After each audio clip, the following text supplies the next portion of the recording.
Super N, primeiras notícias. Pesquisa revela que 52% dos brasileiros já desistiram de fazer compras por não terem onde estacionar. E tem mais uns dados interessantes dessa pesquisa, Delma. 71% dos brasileiros se dizem insatisfeitos com a qualidade do serviço de ônibus, trem e metrô.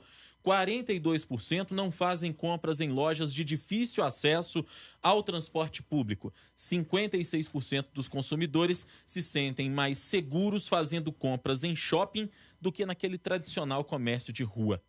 É sobre isso que a gente conversa hoje com o vice-presidente da CDL-BH, Câmara de Dirigentes Lojistas, Marcelo de Souza e Silva, CDL-BH. Bom dia, Marcelo, bem-vindo aqui. Bom dia, Rodrigo, bom dia, Delma, bom dia aos Marcelo. ouvintes. Prazer recebê-lo aqui. Bom, a gente até brincava aqui no intervalo que talvez muitos de nós aqui façamos parte desses 52%, e eu confesso que faço parte desse contingente de pessoas que vão evitar fazer compras no lugar onde você não consegue estacionar o seu carro. A CDL-BH consegue quantificar talvez o prejuízo que exista ou a dificuldade que vivam os lojistas em função dessa dificuldade que também vive o consumidor? Como o comércio e serviços é uma atividade que emprega muita gente, gera muito recurso na nossa economia, então a CDL ficou preocupada com como que afeta o comércio do dia a dia dos comerciantes, das pessoas, né, que usam esse comércio e serviço, a mobilidade. O que a mobilidade traz, né, de benefício, de pontos negativos e positivos. Então, essa pesquisa foi feita em Belo Horizonte pela CDL-BH no final do ano passado e motivou essa pesquisa nacional que foi feita agora no começo do ano. E esses números, a gente fala assim, é óbvio, né? Se tivesse um transporte coletivo público de qualidade, todo mundo usaria. Mas o óbvio tem que ser comprovado. Então, a pesquisa veio comprovar isso. As pessoas precisam, né, necessitam, primeiro, de um transporte público, tanto um transporte coletivo, tanto público como privado, né, de qualidade, para se locomoverem, para ir às compras. E também elas precisam usar seus carros, seus meios de transporte privados, para que isso ocorra de uma maneira tranquila. Nós estávamos comentando aqui, muita gente deixa de fazer suas compras porque ou está no seu carro particular e não tem lugar de estacionar, então ele dá uma rodada e não consegue, né, esse estacionamento fácil, ele vai embora. Ou então ele está num transporte público, esse transporte é demorado, esse transporte não é de boa qualidade, e ele chega para fazer a compra e já chega irritado. E aí ele ia comprar vários produtos, ia ter tempo de olhar a vitrine com mais tranquilidade. Ele não faz isso. Então, são essas dificuldades que a pesquisa demonstrou, que esse percentual de pessoas, 52% dessas pessoas entrevistadas, que é o perfil mesmo, né, do dia a dia das grandes metrópoles, das grandes cidades. Nós estamos falando de capitais, mas também existem cidades de grande movimento, que a mobilidade ainda é um grande problema para as vendas do comércio. Marcelo, aí a gente está falando também dessa questão da rua, né? Porque tem um rotativo também, que às vezes você vai, mas eu considero em determinados dias que apenas 2 horas para você deixar o carro lá também não é o suficiente. E tem também a questão dos shoppings, que hoje o estacionamento no shopping center é muito caro. Então, o que acontece? A CDL também está acompanhando essa questão, não só o de rua também, mas também essa questão do que é cobrado nos estacionamentos de shopping, porque eu acredito que o consumidor também, dependendo do shopping, um que está mais perto do outro, ele vai naquele que está com estacionamento mais barato. A CDL foi a primeira entidade nacional, quando houve o início da cobrança de estacionamentos nos shoppings, a brigar. Tentar mostrar para os administradores de shoppings que não era viável isso, você espantaria os consumidores ao invés de atrair os consumidores. Mas fomos vencidos. Você tem, a pesquisa demonstra também que as pessoas que procuram shoppings, ela procura isso, estacionamento, segurança, conforto, lazer, mas ela paga mais caro por isso, né? E as lojas de rua precisam ter isso, principalmente o estacionamento e a segurança. As lojas de rua sofrem muito com essa falta de segurança. E quando a gente fala de segurança, a pesquisa demonstra isso em outros itens. A iluminação, que não é adequada, o flanelinha, né, que estorca a pessoa ali. Você tem hoje, nos grandes centros, a questão da população em situação de rua, também que atrapalha bastante, afugenta. O que a gente fala, né, o que a gente prega, o ambiente tem que estar bom, né? Todos os aspectos têm que estar bom. Então a pesquisa, quando fala de mobilidade, né, o pesquisado ele também vem com esses outros itens que para ele seria adequado, né? Se tivesse esse ambiente adequado, seria melhor para ele fazer a sua compra. E você tem um problema que essa demora do transporte, os engarrafamentos, essas vias não preferenciais para o transporte coletivo público e privado, você causa irritabilidade, aí você causa. Para o trabalhador, ele trabalha mal, né, ele não fica bem, porque demora a chegar, demora a voltar para cá, já sai de lá, fala, nossa, eu vou chegar tarde em casa. E para o consumidor, essa irritabilidade faz com que ou ele não compre ou que ele compre menos produtos do que ele tinha planejado. E é interessante perceber que essa pesquisa, embora ela trate do mercado, né, a gente está falando de lojistas, de comerciantes, de consumidores, mas ela reflete muitos desafios que a gente tem enquanto cidade. É o desafio da segurança, porque aí você está falando, Marcelo, da iluminação pública, é o desafio da mobilidade urbana, que hoje é um gargalo fortíssimo para as grandes cidades. Não é só Belo Horizonte que tem esse privilégio, entre aspas, mas é um desafio, inclusive, para cidades aqui da região metropolitana. A gente está, nos nossos estudos ficam em Contagem, e a gente sabe muito bem que os desafios são parecidos hoje com os desafios, por exemplo, de Belo Horizonte. Betim também vive desafios muito parecidos. Enfim, as grandes cidades. É muito interessante perceber que uma pesquisa voltada para o mercado quantifica também os desafios públicos que a gente vive, né? É verdade. O mau planejamento, a falta de planejamento, né, do crescimento das cidades, isso é uma característica muito forte no Brasil. As cidades crescem desordenadamente.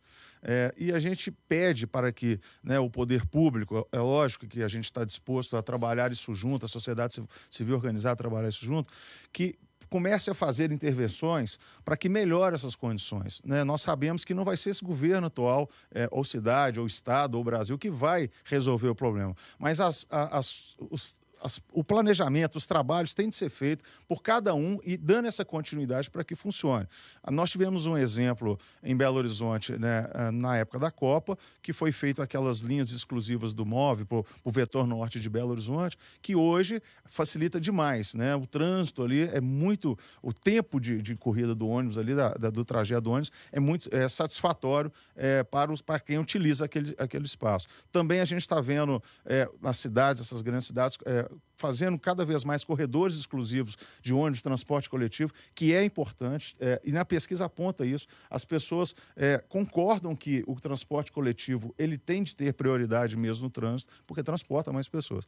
E a gente sabe que o investimento em outros modais, que a gente chama, o metrô principalmente, né, é muito importante. A gente tem um metrô que vem até, né, vai além de Belo Horizonte, ele é metropolitano, o metrô de superfície que a gente tem aqui, e que precisa ser melhorado, né? E também o metrô, principalmente em Belo Horizonte, que poderia aí tá fazendo com que essa mobilidade seja melhor e as compras e as vendas também melhorassem. Marcelo, agora, de posse dessa pesquisa, né? Com essa pesquisa em mãos, o que a CDL pretende fazer?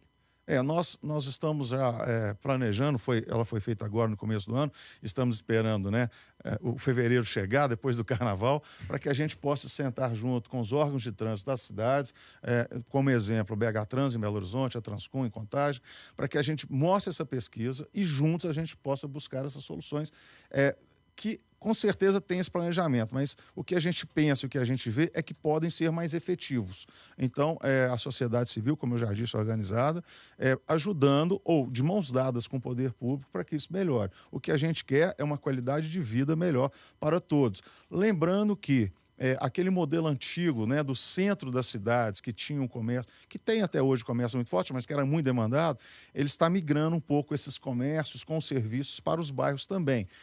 Mas alguns tipos de serviços hoje se destacam nos bairros que as pessoas vão mais, né? Por exemplo, supermercado, a pessoa está indo já próximo de sua casa. E os comércios também têm que se preparar. Então, a gente pegar os lojistas também e demonstrar isso para eles, que se fizerem lojas com condições adequadas, perto da casa, perto das moradias das pessoas, também vão ter boas vendas. Ô Marcelo, e eu queria falar mais um pouco a respeito dessa questão de que as pessoas desistem muitas vezes de fazer compra porque não conseguem um lugar para estacionar, 52% dos motoristas, segundo essa pesquisa da CDL, e 56% dos consumidores que já se sentem mais seguros fazendo compras em shopping do que no comércio de rua. Eu queria entender se a percepção da CDL é a mesma que talvez eu tive. Eu me lembro que há algum tempo a imprensa de Belo Horizonte inteira destacou o fechamento assustador de lojas na região da Savassi. Inclusive, depois que a gestão passada, a gestão do prefeito Márcio Lacerda, promoveu uma grande requalificação urbana ali na Praça da Savassi mesmo. Mas ainda assim, depois que o trânsito foi reaberto, as lojas continuaram fechando e a Savassi, que antigamente era um polo importantíssimo de compras para o Belo Horizontino, ela está se transformando. Parece que há ali uma transição do perfil até de mais comercial para algo mais residencial, porque muitas lojas estão fechando. A CDL consegue identificar essa mudança no perfil também, e essa mudança na Savassi poderia ser um reflexo desses dados que a pesquisa traz para a gente? A Savassi foi um caso totalmente atípico, né? Nós tínhamos o ambiente estava deteriorado, a gente tinha vários comércios lá, e foi feita essa reforma, e o que ocorreu foi que os proprietários de imóveis ali aumentaram bastante os aluguéis, né, para quem estava ali, ou para quem estava chegando. Retornou a Savassi depois do período de obra, que realmente foi prejudicial para o comércio. Então, a CDL, junto com a Prefeitura, buscamos diversas soluções. Mas é verdade, sim, a Savassi ali, a chegada de um shopping ali perto da Savassi também, trouxe nessa migração. A gente, a princípio, achamos que era positivo o shopping chegar, a princípio foi, mas depois a gente viu que muita gente passou a fazer compras nesse shopping que estava ali do lado. Então, a gente está vendo essa mudança, a gente acompanha, a gente orienta os lojistas, a segurança, a qualidade de vida na Savassi. A CDL, junto com a Prefeitura, está fazendo aos domingos lá a Avenida Getúlio Vargas e Cristóvão Colombo, Rua de Lazer, para que atraia as pessoas, para que conheçam essas lojas, esses novos comércios. A gente está sempre buscando solução para que o comércio ali seja forte novamente. Mas é uma verdade, sim. Ali está se tornando um local de moradia mais forte, e isso também pode ajudar, né, daqui um certo tempo, para que o comércio seja forte e atenda essas pessoas que estão morando ali. Comércio e serviço, né? Que hoje você tem essa mistura do comércio e serviço, muitos serviços também possam ser colocados ali perto para que atenda essa população ali. Ok. Conversamos hoje aqui com Marcelo de Souza Silva, ele que é vice-presidente da CDL-BH, Câmara de Dirigentes Lojistas, com informação importantíssima essa pesquisa. Marcelo, muito obrigada por você ter vindo aqui conversar com a gente sobre esse assunto. O prazer é todo meu e estamos atentos a todas as mudanças. Como eu já disse no início, o comércio e o serviço é um setor forte, principalmente em Belo Horizonte, Contagem, Betim, né, que traz muita arrecadação de impostos, gera muito emprego e faz com que a economia tenha a fortaleza necessária. Então, estaremos sempre aqui que vocês convidarem para que a gente bata esse papo. Muito obrigado e boa semana a todos.